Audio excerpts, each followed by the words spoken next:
Hi everyone, it's Margaret Manning here and welcome to Mornings with 60andMe. Today is Friday, July the 15th, and welcome to a new day and almost the weekend. I hope that your day's off to a great start. It's one of the days today, though, with news stories that, you just don't know quite how to start. There is some very tragic news overnight. As you know, I'm in France right now with a friend visiting in the south of France, and we got the news this morning that there has been a terror attack in Nice, and 84 people now have been killed. Basically what happened, there was a fireworks display celebrating Bastille Day, which is a big holiday in France. It's like their July the 4th. And there were thousands of people watching this fireworks display. A man drove a truck into the crowd of people and then got out of the car and started shooting.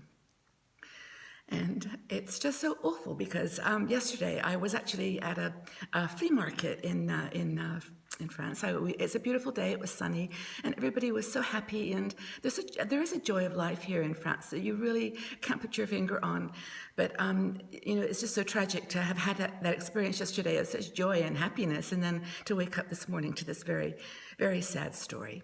So unfortunately, there were 84 people killed, and a lot of them were children, which just breaks your heart. So anyway, here we are. I hardly wanted to read past the headline this morning. I just knew it wasn't going to be good news, but it's important that we know about this, and I wanted to share it with you. And from my heart, I just hope that everyone in France, and especially in Nice, the families involved, the people impacted, can just be strong and pull together. They've had some real tragedies here with terror in France the last few years, and anyway, I just want us all as sisters in 60andMe to do a shout out for them. Let's just tell them how we feel and give them our love and support. That'd be great. So it's hard to switch gears here a bit, but anyway, other news in the United States, Donald Trump has announced his vice presidential candidate, and it's a gentleman named Mike Pence. He is the governor of Illinois. Apparently a very strong political, activist. He's been around for a while, and so he has lots of experience and great contacts. So the response to this choice has been overwhelmingly positive amongst the Trump camp, Republican camp. So that's the news from the United States, and that their conference starts next week. So that's all going to be, the drama will unfold there. So in Europe, going back to the UK, of course, David Cameron said goodbye to Larry, the cat, and he's now left Downing Street, and Theresa May has just walked in with with just energy and passion. And there's just one angle that I thought was really funny about the coverage of this. I mean, of course, there's all these new people with jobs. Boris Johnson, Foreign Secretary, which is an incredibly controversial, job for him. And but it was really funny. They some of the newspapers in the UK announced that Mr. May made quite an impact with his Italian suit and beautiful shoes, and commenting on his just appearance and how he looked so good. And he kind of upstaged his wife, and it was so funny because normally in these kinds of situations it's the gentleman in power, the man in power, with his wife being critiqued for her dress sense. So I think it was a little bit of tongue-in-cheek irony there, but he did look good, and it was it was a really very uplifting moment for Britain. So I hope she does well.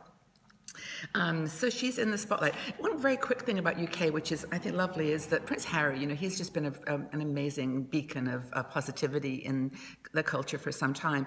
He's actually attending an AIDS conference in Africa next week. I think it's next week. And he is taking an HIV test. He went in to basically drive awareness of the challenges with HIV and AIDS, and just a brilliant man, just doing good things for the country, whatever you think of the royal family. But anyway, he's in Durban next week for the International AIDS Conference. In the Middle East, just dashing over there quickly, just to give you a quick update that things are really coming together for a big battle in Mosul. ISIS, the terrorist group, has been controlling the major cities in Iraq for some time, and Mosul is the last city that is still their stronghold. So big push now with the U.S. military coalition, U.S.-led coalition, preparing for the liberation of Mosul, and it's the second largest city in Iraq. So it's going to be, as it's being described, the mother of all battles. It's going to be street to street and very intense. So let's just keep our fingers crossed that things work out. And again, think of ordinary people that are affected by this. In Asia, just a fun piece of news here. I was not even aware of this company called Line, Line, and it's the big Japanese messaging app. It's not like we have Facebook and Twitter in other parts of the world. They have this thing called Line. It's got 50 million users after a year. I mean, it's just grown so quickly, and it's a tool that's not just for messaging, but it does all kinds of organizes taxis, delivers your groceries. It's like an end-to-end messaging program.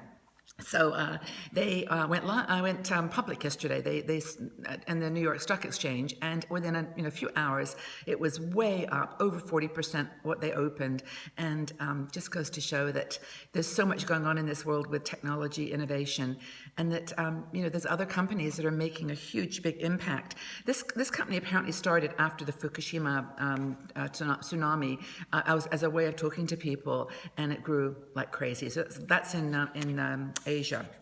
So real quickly, I just wanted to share with you a story. I'm just trying to find where it is now. The things that you should be eating when you're over 60. And I'm actually going to leave the link for this one because I'm running short of time and I don't want to overwhelm you. But it's basically a really cool article on the things like, you've got to eat things with fiber, things with calcium, just the very broad categories of healthy foods that you need to be considering. And the whole point of the article is that when you're younger, you're kind of looking for foods that will keep you healthy in a different way, to have children and to grow. But when you get older, you need things that are more protective and more defensive. So I'll leave the URL so you can check it out in detail and learn how to stay healthy in your 60s. It's one of our big priorities at 60andMe.